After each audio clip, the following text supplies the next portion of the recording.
On this vote, the yeas are 366, the nays 34, one member voting present, two-thirds being in the affirmative. The rules are suspended. The bill is passed. With merely 6 hours to go, the world's biggest economy, the US, averted a government shutdown that would have brought key government services and the lives of over 8 lakh federal still. The bill, which was passed by 366 to 34 in favour, approved funding for the next 3 months.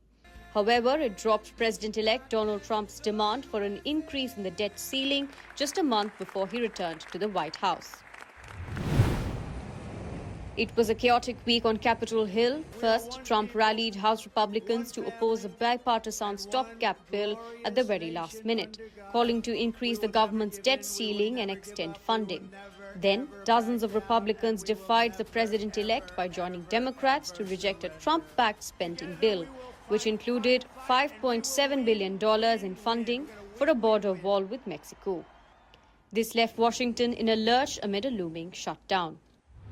President-elect? Yes, President-elect, yes. After these two funding bills failed, it took Speaker Mike Johnson a third attempt to achieve one of the basic requirements of the federal government, keeping it open, raising stark questions about whether the House Speaker will be able to keep his job in the face of angry Republican colleagues and work alongside Trump and billionaire ally Elon Musk, who is calling the legislative shots this time.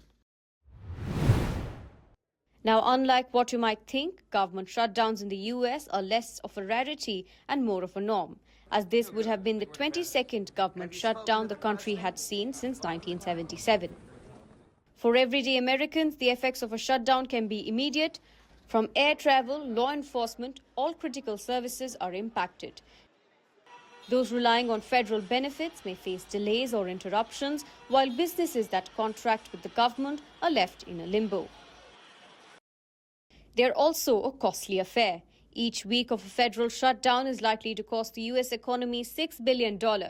During his first term, Trump led the longest government shutdown in US history in 2018, with funding affected for 35 days due to clashes over funding for his proposed border wall with Mexico, costing the economy $11 billion. While the chaos on Capitol Hill did not rattle the markets, it gave investors a look into the volatility that came with Trump's return to office. With the Fed also projecting fewer rate cuts next year, the Capitol Hill has averted a shutdown for the time being. It's wait and watch to see if it will be able to do the same in March. Dishha Bagchi reports for NDTV.